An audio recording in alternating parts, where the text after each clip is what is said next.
My name is Justin Holland. I always considered myself an ordinary guy, at least for the first 26 years of my life. I am 5'11", 180 lobs, brown hair, green eyes, average looks and sexy equipment, and slightly above average muscle tone. Like everyone else, I have some strengths and some weaknesses. Perhaps my two best strengths are that I am significantly smarter than average and much nicer than average. I've always had a lot of friends because I treat everyone with respect and don't talk bad about other people either, to their face or behind their back.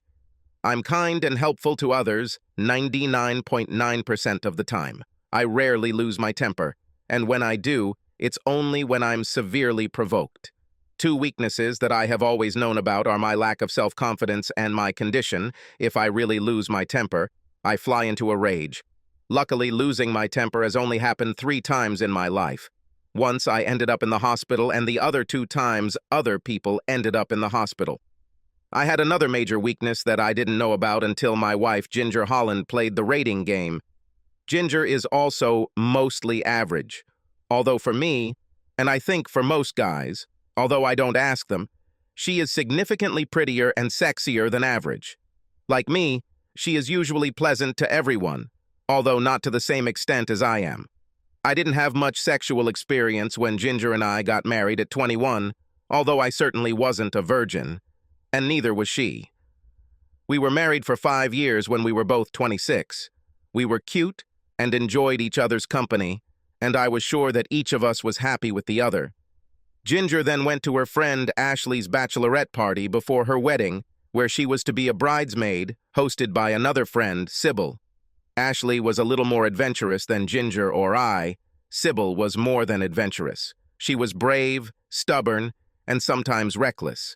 She was the only one we knew closely who owned a home with her husband, Trent.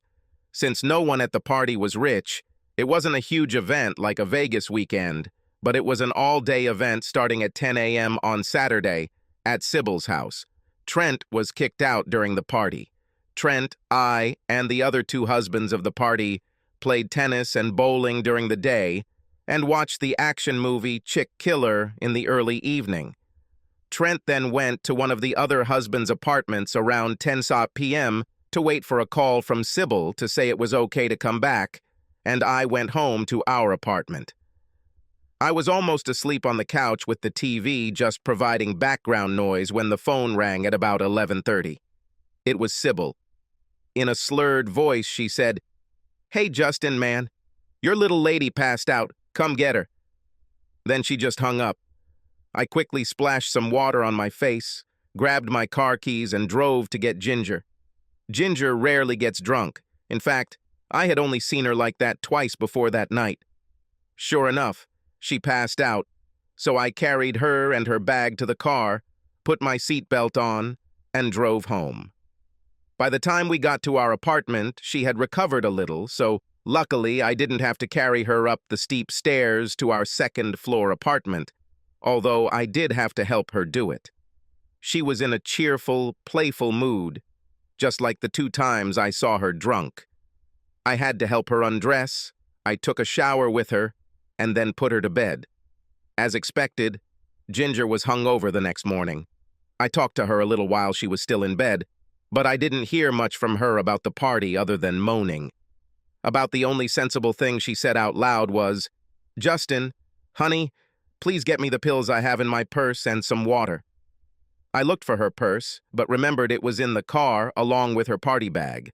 I brought both into the apartment and rummaged through her purse, removing items, including her cell phone, until I found a bottle of pills.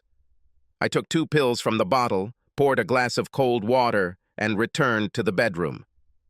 "Oh, thank you, dear," she blurted out, reaching for the pills and glass. After she swallowed the pills, I took the glass from her and asked, "Will they force you to return to the land of the living?" "I really hope so," she muttered. "They're supposed to quickly ease a hangover. But I need to sleep a little more." "Is there anything else I can help with?" I asked. "Oh, could you be nice and gently pat my head for a while I fall asleep?" she asked, reaching out to me and stroking my cheek. "Your desire is my law," I grinned. I gently stroked her head for about 10 minutes until she fell asleep. Then I got up and went to the kitchen. While I was reading the morning paper at the kitchen table, Ginger's cell phone rang. The sounds her phone made were different from mine, so I didn't know if it was a text message or a phone call. I took her cell phone, and when I did, I must have accidentally turned on the screen because a message came from Sybil. Although Sybil used strange text jargon and abbreviations, I was quite sure that the text said, "Important. Don't forget your game sheet is in your bag." I hung up and continued reading the newspaper. Then I began to wonder why Sybil felt compelled to send this message. My curiosity got the better of me, so I picked up the bag and looked through its contents. There were the usual things I would expect to see when going to a bachelorette party. And underneath, folded in half, were 2 sheets of paper with typed and handwritten text on both sides of each sheet. I felt like I was invading Ginger's privacy by reading them, but I thought, what harm can it do? If I had not read these papers, I might have remained ignorant, stupid, and happy. The first side of the first sheet was titled Rating Game.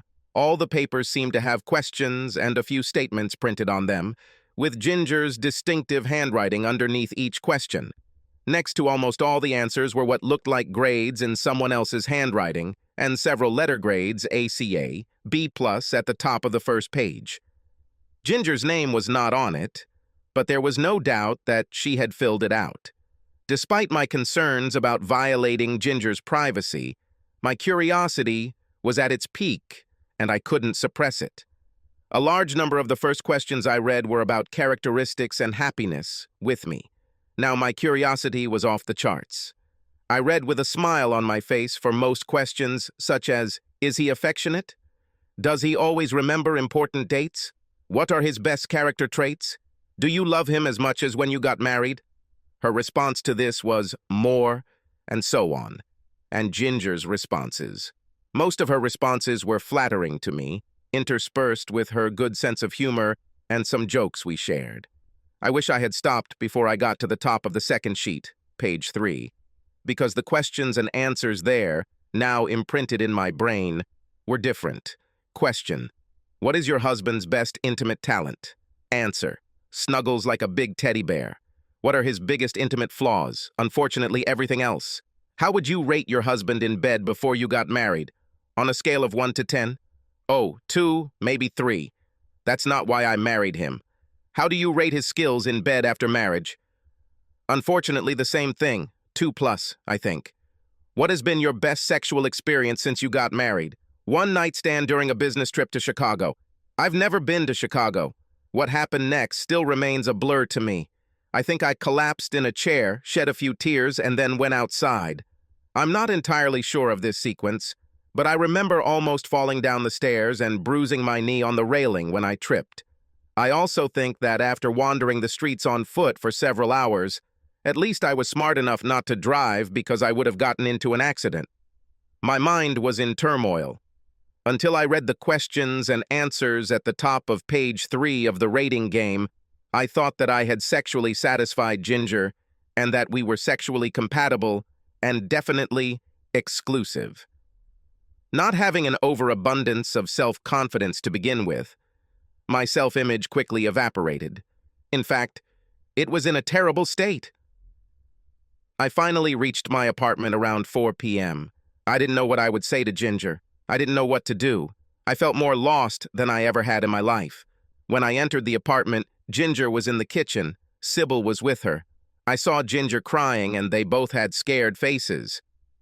"Oh, honey, where have you been? I was so worried," Ginger cried, running up to me and hugging me around the neck. I didn't have any reaction at all. I looked like a statue, my arms at my sides, a constant blank expression on my face. I noticed that there was no sign of the rating game on the kitchen table. I guess I'll go," Sybil muttered, and then flew out with a look of relief on her face. Ginger finally pulled away from me with tears in her eyes. Essentially, I was still in a trance. I remember wondering if she would bring up the subject of the 800-pound gorilla in the room, or let me. "What would you like me to cook for dinner?" Ginger asked, trying to appear cheerful and cheerful. "Anything you want. If we don't have it, I'll go and buy it.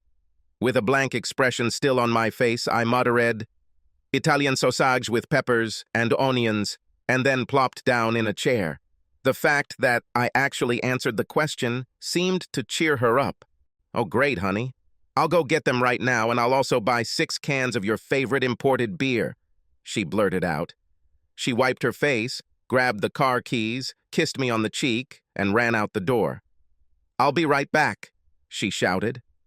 I asked for Italian sausage because I knew we didn't have it in our house, and it was a safe choice.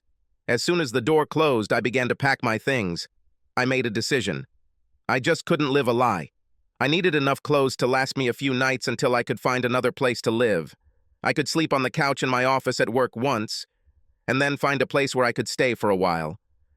I expected that by the time Ginger returned, I would be gone. She was faster than I thought. When she saw that I was closing one suitcase and the other was already closed and standing near the door, she shouted, "What are you doing, Justin? Why are you packing?" "I think you can understand that," I answered blankly.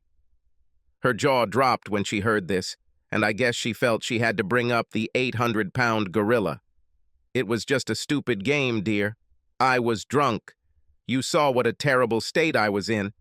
"I didn't really mean my answers," she exclaimed. Still emotionless, I looked into her eyes and answered, "Oh, you didn't mean what you said about loving me.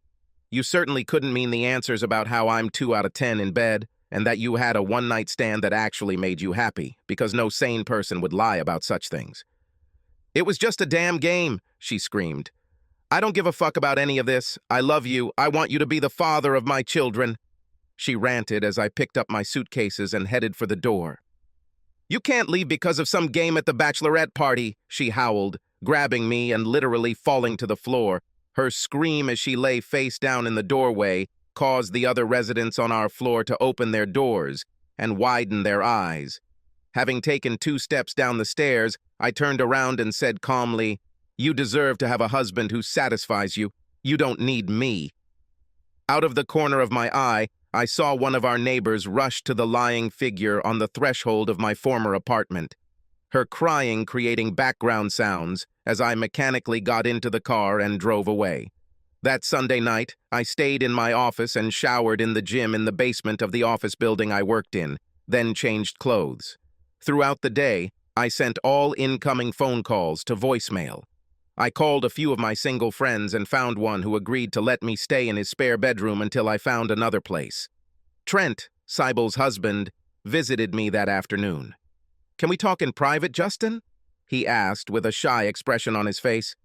"Oh, shit," I said to myself. "Now all the husbands of the women at the bachelorette party know that I am sexually inappropriate. I will have to leave town."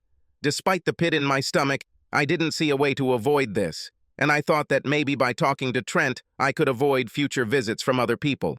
So I said, "Okay." We walked into my office and Trent closed the door. "Look, Justin, well, I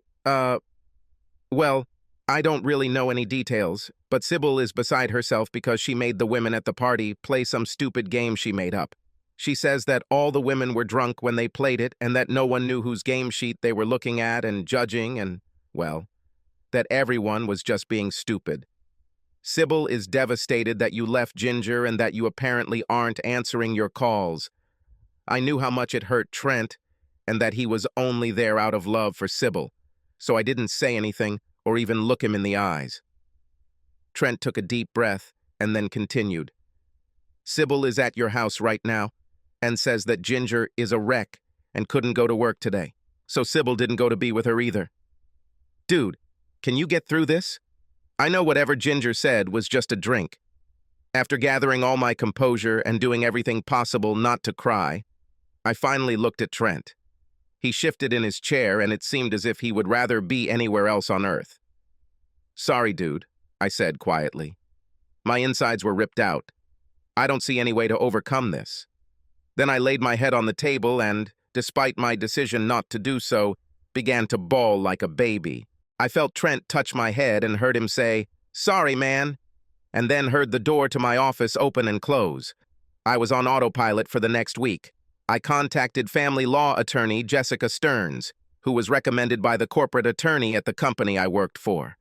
I told her that I wanted to leave as quickly as possible and that I would most likely give in financially. "How does your salary compare to hers?" asked Jessica. "Approximately equal," I answered. "I probably earn a couple thousand more a year, but I'll change jobs as soon as the divorce is final. I need to leave." Jessica looked sympathetic. "There should be no grounds for alimony. How about a consultation? Are you open to that?" "No, I just can't stand it," I muttered in response. "One of the judges, Judge Costner, in family law court almost always gives this order. If we get to him, we may have no choice," she said. "Do the best you can," I replied. I wrote out a check for her fee and shuffled out the door. My single friend talked me into staying with him. He needed a roommate to help with rent, otherwise he might have to move. He had a job where he traveled a lot and was pretty easy to get along with, so I agreed. I had to start answering calls at work because clients didn't like their calls always going to voicemail during normal business hours. Ginger called often, especially after she was served with the divorce papers. It was difficult to talk to her. Usually after a couple of minutes of her crying and apologizing, I would tell her that I was in too much pain and that she would be better off without me, and then I would hang up.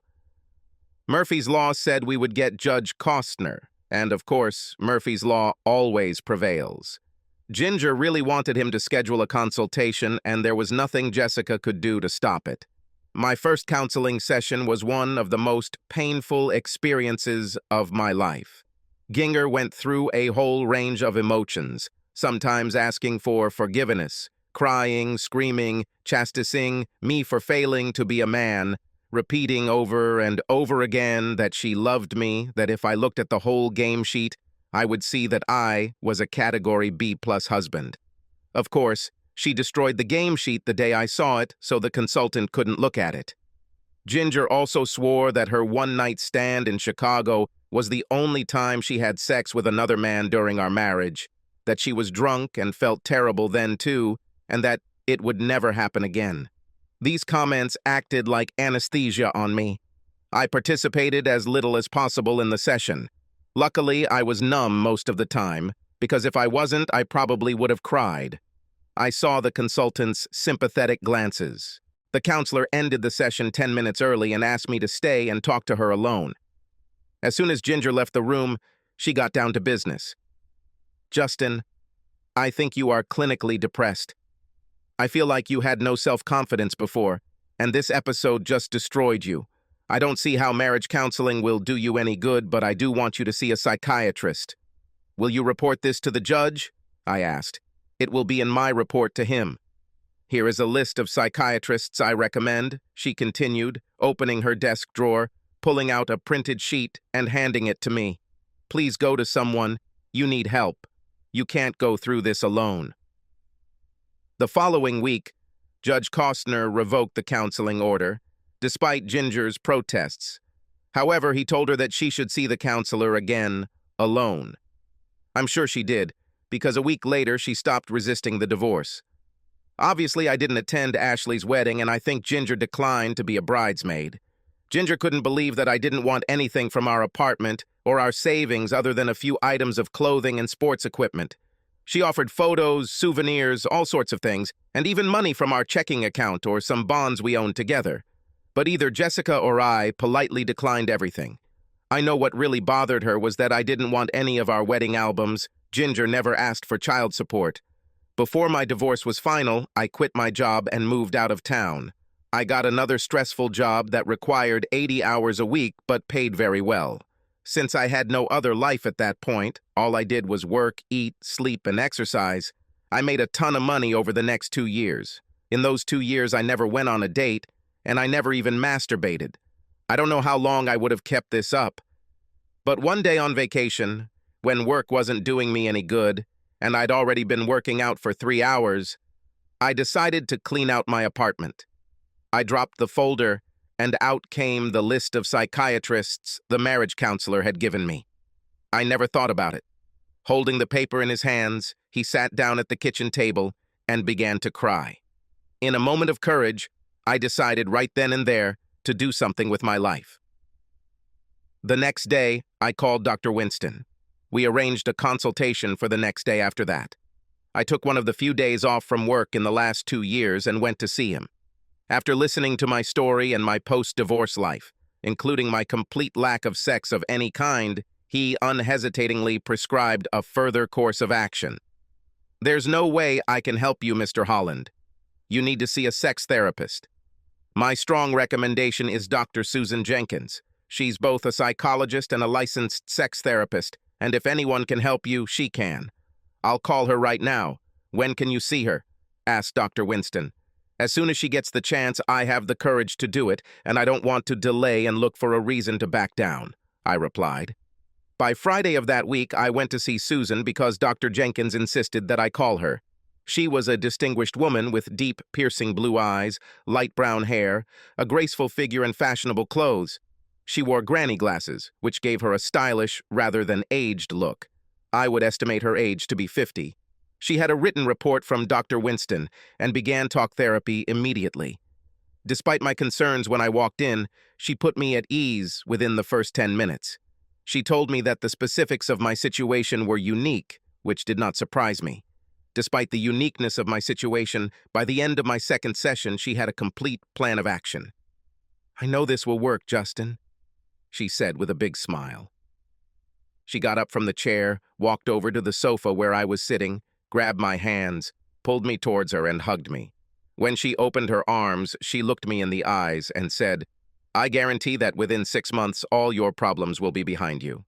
The next session will last 2 hours and will include time with Nadine." "Who is this?" I asked. "Practical sex therapist. I'm a conversational therapist. I need to have an arm's-length relationship with you. Nadine needs to touch you intimately. Working together, we can solve your problem," Susan said with a smile. Sorry for being rude or impudent," I muttered. "But Nadine is a call girl?" "No. There is no similarity between the two concepts. Among the many differences, hands-on care focuses on medical decisions rather than sex for pleasure, and is limited to a predetermined number of sessions. Call girls have no licensing requirements and are illegal in most places, whereas sex therapists are licensed and legal," Susan replied with a smile. Sorry for asking a stupid question," I answered. "It wasn't a stupid question. Many others have the same question. I'm glad you asked this question. Perhaps to preempt another question you may have, you will need to be tested for STDs at our next session, and we will provide you with Nadine's health certificate," Susan continued. She reached over to her desk and pulled out a printed sheet with the names of 3 testing labs, one of which was located just 3 blocks from my office. "Any lab of these 3 will do the job. Just hand them this sheet that has my information on it. They are used to dealing with me, and they will email me the results." "Thank you," I said. "I must tell you that the treatment, although expensive and health insurance does not pay for it, is something that I highly recommend." "Money is not a problem for me at the moment," I grinned. "I just want to get better." Susan hugged me again and whispered, "You will succeed, Justin. I assure you." The next day, I took tests. I tried to put my next session out of my mind, but whenever I wasn't working, I thought about it. I tried to calm down as much as I could when I showed up at Susan's office a week after the tests. "I'm so glad to see you, Justin," Susan greeted me. "There's no problem with your STD test results, so let me introduce you to Nadine, and then we'll discuss procedures." I remained standing as Susan pressed a button on her desk, and a pleasant-looking but not very beautiful woman, probably in her early 30s, came in from the next room.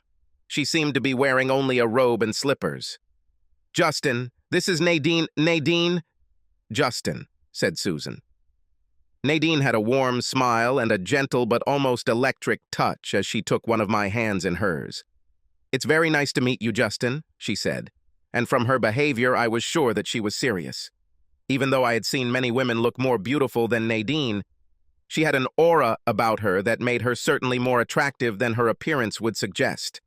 As Susan spoke, I found myself looking at Nadine more, either directly or out of the corner of my eye, than listening. I wished I had understood everything Susan said when I heard. So, Nadine, why don't you take Justin to your room now and come back in about an hour? Nadine took my hand and led me into the next room. There was a bed, pillows on the carpet, low lighting, and soft music. Erotic images flashed on a large screen on the wall, changing every few seconds. "Please take off your shoes and socks, Justin," she said with a smile. As soon as I did, we sat cross-legged on the cushions on the carpet, facing each other, both of my hands in hers. We talked for a while just about things in general. She smiled or laughed most of the time we talked. It was easy to feel at ease with her. She moved so smoothly into starting therapy that I wasn't nervous. That is, until I noticed she was completely naked. "Justin, the first thing we're going to do is look at my sensitive sexual components. In fact, it's just a biology lesson, only with a living subject. Let's both stand up and I'll guide your hands." When we stood up, I got a good look at her body. She was what most men would consider to be slightly overweight. She was about 4 inches shorter than me. Talking to me softly, without any judgment or any real instructions, she moved my right hand, then my left hand, to touch more of each of her breasts. The tactile sensation was amazing. "Now pinch me lightly," she instructed. "It makes me feel really good, Justin." About a minute later, a look of pleasure appeared on her face. In fact, Nadine gave me a demonstration lesson as a biologist and female anatomist. I remained dressed, and she conducted a personal journey through all the important places of her body. From time to time, she assessed my physiological reaction to her actions and was always pleased with it. "Could you confirm that it was that good, Justin? Could you say it?" "Of course," I muttered. "Would you like to be the one to make me feel so good, Justin?" she asked with a serious face. Yes, I would really like to," I finally blurted out. "Then we'll discuss this at the next session?" She grinned. "Now I'll get dressed and take you to Susan again." Nadine slowly put on her robe, her only piece of clothing, while I watched her carefully, completely fascinated. She led me by the hand back to Susan's office. I couldn't believe it when I looked at my watch. A whole hour had passed, although it seemed like only a few minutes had passed. "Have you made any progress?" Susan asked Nadine. "Yes, and very significant," Nadine answered. "I think we should give Justin some written information to think about, and we'll continue next week." "Sounds tempting," Susan replied. "See you next week," Nadine said with a smile, squeezing my hands. Then she left the room. "Do you share Nadine's opinion about significant progress?" Susan asked me. "I can say that she has me very excited, and it is impossible to believe that I will not make progress with her," I replied with a smile. Susan and I discussed some more general things. She then handed me a booklet, co-written by Nadine, that told me what to expect in the future, including the number of sessions, how to look at sex, and analysis of different sexual techniques and scenarios. I thanked her, and when I finished my 2-hour session, I realized that it had had a surprisingly draining effect on me. I had a lot to think about before our meeting next week. I had a hard time getting Nadine out of my head. Her approach was so sensual and erotic, but at the same time pragmatic. One thing was for sure. I was looking forward to meeting next week. The following week, Nadine immediately took off her clothes when we entered her room. We reviewed the first week, then she instructed me in the rest of the techniques for the next stage. Nadine told me everything, as well as her natural reaction to what I was doing, which was impossible to hide. And she made it very enjoyable for me. She made sure I knew that every woman is different. She instructed me on what techniques were most likely to make sex enjoyable for my partner and what things to avoid. Once again, my time with Nadine flew by. And after another chat with Susan immediately after the practice session with Nadine, I was exhausted again. The third session with Nadine provided the breakthrough I was looking for. Immediately after she undressed, she said, "Justin, I need to undress you now. While I do this, you should touch me gently where you feel comfortable." I immediately placed both my hands on her breasts, and she smiled. As she spoke soothing words, Nadine soon had me completely naked. "We can move on to the next step," Nadine said, stroking me gently. "Let's go to bed." "No need to be nervous, Justin. I'll make sure you do everything right," Nadine said with a big smile. I did exactly as she asked. Her pleasant tone and alluring body made it easy for me. I really thought I would be apprehensive, but everything that happened overcame my fears. I thought about Ginger from time to time, which was unpleasant, but I quickly came to my senses when I realized that this woman was much more grateful and enthusiastic than Ginger had ever been. Hugs are very important for women. Almost all women really like it, especially after a very successful experience like ours. When she made her last comment, a huge smile appeared on my face, and I felt a rush of hormones. Wow! I aroused the sex therapist, I boasted to myself. When we returned to Susan's office, I saw that our session had lasted 80 minutes. This time, Nadine sat with me on Susan's sofa and took my hand. Nadine described the session to Susan, and both were genuinely pleased. Susan asked both of us a lot of questions, and then suggested 2 more sessions between Nadine and I, instead of the 3 that had been previously planned. I was disappointed because I knew Nadine would never allow me to have sex with her, except as part of my therapy, but I accepted it. The next 2 sessions with Nadine were amazing. My confidence grew by leaps and bounds for a total of about 3 hours in her loving arms. She did what a wife should do. She was probably more successful in achieving her goals than any other person I've ever worked with in my entire life. Susan declared me almost cured. "I feel great, Susan. How do you rate my success? You're euphoric right now, but in the next few weeks you will miss Nadine and doubt your confidence in relationships with other women. You need to establish a relationship as soon as possible, with an experienced partner who will do his best to satisfy you and teach you other things, and things that Nadine could not teach you for ethical reasons. Then you will have your last obstacle," said Susan stoically. "The last obstacle?" I asked. "We'll make an appointment in 4 months, and then I'll talk to you about it. At the same time, do you have any prospects for the type of partner I'm talking about?" she asked. "I really do not know. There are a few women at work and at the health club who have shown interest in me at one time or another, but they are younger, and I haven't responded to them at all before, so they've probably written me off as gay. I haven't had any meaningful social life in the last 2 years. I may not be able to do what you say," I replied despondently. Susan thought for a moment. "Justin, I might get in trouble if this gets out and people misinterpret what I'm doing, but I have an offer for you. However, this will require some outlay of money on your part. Do you want to hear this, or are you not interested?" I thought for a second. Susan has been a consummate professional so far and has done a fantastic job for me. I wouldn't discount it. "Is she a call girl?" "No, my friend is in a bad situation." "I'm paying attention," I said. "Her name is Brittany. She is 48 years old. She just came out of bankruptcy and divorcee. I'm not at liberty to go into all the details, but she needs somewhere to live. She will have to leave the city to live with her elderly parents if she doesn't find a good job soon. The only job she can get is as a servant due to her ex-husband and ex-boss ruining her reputation. Isn't she too old for me?" "I don't turn 29 until next week," I asked, somewhat confused. "I'll tell you what," said Susan. "Here's her number. I'll call it right now while you're here to make sure her service isn't cut off. Can you meet her for dinner tomorrow? If you don't become interested after meeting her, then just leave. I won't be offended. If you like her, be open about what kind of deal you have in mind. Required instruction with accommodation, meals, and entertainment." I asked myself, what do I have to lose? And came to the conclusion that I had nothing, so I said, "Okay." The next evening, I met Brittany for dinner at a restaurant. She was easy to spot.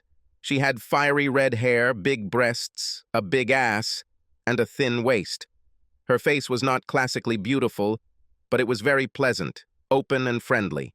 I couldn't believe how quickly we hit it off. I immediately felt a connection. After dinner, we walked around the park and sat on a bench to talk. "I don't know how much Susan told you about why I wanted to meet you," I said. Nothing much except that you were her patient and that we could help each other, although I'm not sure what she meant by that, Brittany replied. I'm not going to work as a call girl, no matter how desperate my situation is. I have a proposal for you, I answered, trying to sound as professional as possible. Why don't you come live in my apartment? I have a 2-bedroom apartment in a good part of the city. If you cook and wash for me, I will support you. If we develop a close relationship and I can benefit from your experience, then I will support you in learning the job or whatever you want to do. I will sign a contract with you that states that, in exchange for cooking for me, I cannot evict you without 6 weeks' notice. Brittany sat there without saying anything for a good 2 minutes. When she finally spoke, she simply said, "Okay," with a big smile on her face. We shook hands. I helped her move what little she had into my apartment that Saturday after we signed a simple agreement, and we were both smiling. The platonic relationship lasted only 2 days. I really enjoyed her company on Saturday and Sunday, and it was clear that she enjoyed mine too. On Monday, when I came home from work, she was just getting out of the shower, apparently after her daily workout, which explained her toned thighs, a feature that was impossible to miss. She was wearing only a towel. I didn't know you'd be home so early, she said, eyes wide. I left early to see if I could buy you dinner, but, I said, staring at her as the towel barely covered her crotch. But what? She asked with a grin. I became more courageous than I had ever been in my life. I would love to eat here with you, I said, licking my lips. Brittany dropped her towel. Thus began the most sexually intense time of my life. She taught me everything about what a woman wants and how a woman should work to please me. I cut back on my work hours significantly because I really wanted to spend time with Brittany. My job was such that I wasn't hurting anyone by working less. I was just making a little less money. But I had plenty of it after 2 years of just working. Over the next 4 months, I honestly don't think a day went by without Brittany and I having sex at least once. I paid for her professional training, gave her money and fashionable clothes, and she cooked when we weren't going out and kept the apartment immaculate. When I had my next meeting with Susan, she asked me with a sly grin, "So, how are things going with Brittany?" "Very, very, very fantastic," I replied with a wide grin. "We're not in love with each other, but we definitely have mutually satisfying sex." Susan smiled. "Yesterday I talked to Brittany on the phone. I asked her to honestly rate you as a sexual partner on a scale of 1 to 10. Do you want to hear her answer?" I wasn't sure, but it was the moment of truth. "Yes, I want to," I finally answered. 9 most of the time, sometimes 10, and never less than 8. It seems that if 2+ was ever true, and I'm not sure it was, those days are long gone, said Susan, beaming. I felt so good that I didn't know whether to laugh or cry. In the end, I decided to do neither and ask a few questions. "So, where should I go now?" "What are your plans with Brittany?" asked Susan. "She finishes her vocational training in a month and hopes to have her own place and job within a month or so after that. While we both really enjoy the sex, I would rate her a 10 without hesitation. And each other's company, we both understand that our relationship is not long-term." I meant, do I need any more sessions? "No, but there is one last thing if you want to achieve complete, unconditional success," Susan replied. Then she stared into space for a few seconds, rocked back and forth in her chair a couple of times, sighed, and looked me straight in the eyes. "For the last part of your therapy, to make sure you are completely healed, you must have sex with Ginger again. Can you handle this?" asked Susan. That was the last thing I expected to hear from her. "For what?" I whined as soon as I regained my composure. "To exorcise your last demons. I'm not suggesting that you marry her again or have a long-term relationship with her. All I'm suggesting, roughly speaking, is to prove to her what you are capable of and see for yourself how her reaction has changed. You have to see it for yourself, otherwise there will always be doubts in your mind." Was the only answer I could come up with. "Think about it. However, we are done with you, and it was a pleasure to have you as a patient. I can say that I am delighted with the results and wish you all the best for the future," Susan said with a big smile as she stood up. "Thank you, Susan. You were great. You and Nadine couldn't have been better." I replied, holding out my hand to shake. To hell with handshakes, she laughed, walking up to me and hugging me tightly. I hugged her back. I had a lot to think about. Since I respected Brittany as a woman with experience, and it was something I certainly couldn't ask my mother about, I asked her opinion about Susan's latest assignment. Susan's previous assignment brought me together with you, which probably couldn't have worked out better, I said. But do you think it's really possible to complete the last task? Of course, Brittany answered nonchalantly. There's no reason why she wouldn't want to see if you've changed. You don't think she hates me now, do you? I can't answer that question for you, but the point is that Susan has never made a mistake before, so why not try? Well, she lives 500 miles from here, and I wouldn't know how to break the ice. Take heart, Brittany laughed. I'll stop bothering you in 2 months. You rent your apartment month to month, and you've told me several times that you'd like to move back to your hometown. As for contacting her, my God, you were married to this woman for 5 years. You should know how to do it. If you have problems, call one of her friends, like Sybil, who threw the party that destroyed your self-confidence. I shrugged and said, I guess I'll do that. Within 2 months, I had a version of my current job in my hometown. I spoke to Sybil and Ashley, after they were sworn to secrecy about my contact with them, and learned that Ginger had not dated much, and was having a hard time moving on, and would most likely welcome contact with me. Brittany received high recommendations from her job training instructors and found her ideal job. I paid 2 months' rent in advance, so Brittany would have a place to stay until she found suitable housing. I left my furniture with her as moving it would be more trouble than it was worth, and she would need it. Brittany had a long list of guys interested in her, so she would have no problem finding someone once I left. A few days before I moved, Brittany and I went for a long weekend together at a resort in the mountains. We didn't do much fishing, hiking, or sightseeing, but we did break the bed in the room we were staying in. We both had tears in our eyes as we parted and wished each other luck. Less than a week after I moved in, through Sybil, who still felt guilty about her part in our divorce, I arranged an unintentional meeting between Ginger and myself at a local shopping center. Sybil called me on my cell phone to tell me what store she and Ginger were going to. I was just casually looking at some clothes at the front of this store when Sybil and Ginger walked in. "Justin?" Sybil exclaimed, then said to Ginger, "Damn it, Ginger, it's Justin!"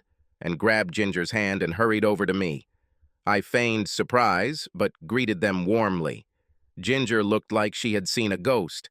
I looked Ginger up and down. She looked really good, although she had added a few wrinkles to her face and she may have lost 5 pounds that she really couldn't afford to lose. But she looked really good. "Hi, Ginger." "Hi, Sybil." "Nice to see you," I said cheerfully. "When did you arrive in the city?" asked Sybil. "Are you just visiting?" "I just moved here this week. I'm back in the city. Hopefully forever," I answered, trying to fake a smile. "So why didn't you call us?" asked Sybil, a little irritated. "I was working up the courage to do it." "I especially wanted to call you, Ginger, but I was afraid of what your reaction might be. Well, I didn't know if you'd ever want to see me again," I said shyly. "Well, of course she wants to, right, Ginger?" Sybil said with a wide grin. Ginger just stood there, looking like she wanted to say something, but the words just wouldn't come out of her mouth. There were tears in her eyes as she muttered, I, Sybil put her out of her misery. "Justin, why don't you take Ginger to one of the restaurants in the mall? We were both going to eat soon anyway." "Call me whenever you want me to pick up Ginger later." "I'll take her home myself," I said quickly. "That is if you let me take you to lunch, Ginger." "Okay," she answered weakly and stopped the tears that had already begun to come. "Let's talk about inconvenience." The first 50 minutes that Ginger and I spent together in the restaurant were the most awkward of my life. Neither of us wanted to talk about the 800-pound gorilla in the room, so we just asked general questions about how we were, what we were doing now, and the like, along with a series of painful pauses. Just as I was about to ask for the check, Ginger blurted out, "I missed you, Justin. I hope we can be friends." I'm not interested in being friends with you, Ginger, I said flatly. Her face fell before I continued. However, I am interested in dating you. A slight smile appeared on Ginger's lips, and she said, I don't know. You hurt me a lot by divorcing me. I know I turned red with anger. Damn. I thought you were the one who cheated on me and insulted me in front of your friends. I guess I remembered that wrong, right? With that, I stood up, threw 2 20s on the table and walked away, angry at myself for ruining everything, but even more angry at Ginger for making such an idiotic comment. By the time I left the restaurant, she caught up with me. She pushed me against the wall, and before I could stop her, she put her arms around my neck and started kissing me. In between kisses, she moaned, I'm sorry I drove you away. I have to admit that the kisses were nice. Ginger was always a fantastic kisser. Finally, she let me get some air and said, Yes, I would like to go on a date with you. When? I wanted so badly to say, Fuck you, bitch. But that wouldn't help me. So I replied, How about Saturday night I'll pick you up at 7 Nos Stiors for dinner and dancing? Wonderful, she smiled. I can show you where I live when you take me home. She squeezed my hand as I drove to her apartment building, a different one from the one we lived in together. She invited me in to show me her apartment, but I refused. When I picked up Ginger on Saturday, it was obvious that she was trying her best to look killer. She was puzzled when I didn't go into her apartment and just waited outside while she put the finishing touches on it, but she didn't say anything about it. When she did appear, I didn't recognize anything about the clothes she was wearing, but they perfectly emphasized her exquisite body. She wore just the right amount of makeup, including eyeshadow that brought out her captivating blue eyes. It was almost like a first date for both of us, but with someone we had known for a long time. We had a great time over dinner and dancing, including a few slow dances. When I brought her home, she invited me in. Here's my chance to prove, and then leave her. I still don't know exactly why I didn't do it, but I refused to go into her apartment. There was a look of real disappointment on her face, but she instantly brightened up when I asked her to come with me to the play on Tuesday night. She quickly agreed. We met 3 or 4 nights a week for the next 3 weeks. While we were kissing, I never went further with her than rubbing her tits through her clothes, and knew how to deftly move her hand away from my zipper on each of the many occasions she tried to seduce me. I also never entered her apartment. Sure, I was playing mind games with Ginger, but even though I was having sex with 2 other women in the neighborhood during that time, I was really starting to torture myself as much as Ginger. During this time, we never discussed the circumstances of our divorce. Things came to a head when we were returning from a baseball game one Sunday afternoon. Ginger asked if we could go to the park, where she and I often went when we were married. As we sat on our favorite bench, isolated from most of the activities in the park, Ginger laid it all out. Why don't you want to come to my apartment, Justin? Because, Ginger, there may be things in there that remind me of our marriage, things that I want to forget. You would be surprised to find that nothing of our old life is there. All the furniture has been replaced, and the photographs have been hidden. Oh, I replied, genuinely surprised. Why didn't you invite me to your house, Justin? Because it would definitely lead to sex, and I don't want to disappoint you, I replied casually. An expression of despair and pain appeared on Ginger's face, and tears welled up in her eyes. Justin, I know you don't want to talk about what happened to us, but I'm going to, and if you try to leave, I'll hold you and make a scene. Love has always been more important to me than sex, and I loved you and only you, and I'm so sorry that I hurt you. I can't tell you how much I suffered over this. I want you to give me another chance, and I think you are ready to do so since you have met me more than a dozen times since your return. Maybe I've changed so much that you don't want me. Maybe now I'm more interested in sex than love, I replied in a harsh tone. I want to find out, she exclaimed. Then let's go to your apartment, I said, causing Ginger to smile broadly. I replayed this scenario in my mind many times. I visualized it in the same way that a navigator visualizes key routes, or a forward visualizes how he will hit the opponent's goal. This included what I did to Brittany to make her comatose, plus the rest. As soon as we entered Ginger's apartment, I pressed my lips to hers and roughly removed her clothes. Still pressing my lips to hers, I lifted her by her buttocks and essentially threw her onto the sofa. Mission complete. I didn't make love to Ginger. I had sex with her until she was unconscious. I was confident that this was the best physical sex she had ever had in her life. So I completed Susan's last task and could move on. However, now the question was whether I wanted it. After I had been in my apartment for about 2 hours, Ginger called. "Hey, Justin, I wanted to thank you for turning my world upside down. I have never felt anything like this in my life. Is it good or bad?" I was unfazed. So far beyond good that it's not in the same universe. Although I wish you could stay and cuddle with me. "It was just sex, Ginger. I liked it too," I replied. "Oh," she replied, and then there was a long pause. "Would you like to come to dinner on Tuesday night?" "What? For dessert?" I asked. "Anything you want?" "And I really mean anything, Justin," she replied. "Okay, what time should I be there? Is 6 in the evening normal?" "Of course. See you then," I replied. My arrival at Ginger's apartment on Tuesday set the tone. Long story short, we continued our passionate sexual relationship for the next 6 weeks. Ginger never made any overt comparisons between our sex life when we were married and now, probably because she didn't want to reopen old wounds, but she told me repeatedly how happy and fulfilled she was. A strange thing happened while I was having fun with Ginger. I fell in love with her again. While I had almost completely resolved the issue that divided us, in the back of my mind, I had concerns about whether Ginger truly understood how much she had hurt me.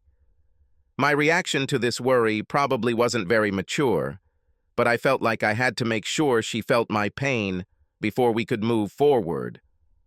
My opportunity to see that she felt the same as I did came on Sunday morning. I was about to head back to my apartment after breakfast when she said she needed to talk to me about something. "Justin, the last thing I want to do is put pressure on you, especially since the last 2 months I've been the happiest I've ever been. But I was offered a promotion in another city. I need to know if we have a future together, because if we do, I will categorically refuse. But if we don't have a future, I owe it to myself to leave." She was clearly nervous and biting her lip. "So, okay, what can you tell me?" Without hesitation, I answered, "Well, Ginger, part of me still loves you. However, sex is very important to me, and you are simply not good enough in bed for us to have a future together. When I compare you to the women I've been with since we got divorced, you just don't measure up. Sorry. So maybe you should take this promotion." She was beside herself with shock. Her eyes were wide open and tears were flowing from them. I stood up, kissed her forehead, then said, "Maybe we can get together again, before you move." Then I turned and walked out the door, making sure it was closed when I left. Through the door, I heard her sobs and lamentations. I waited a good 2 minutes, then came back. I lifted her limp body from the kitchen table, smiled at her, and said, "Actually, I changed my mind. Why don't we get married again and have children, and you stay in the city?" Her expression changed from sadness to joy, and then to anger as I looked into her eyes.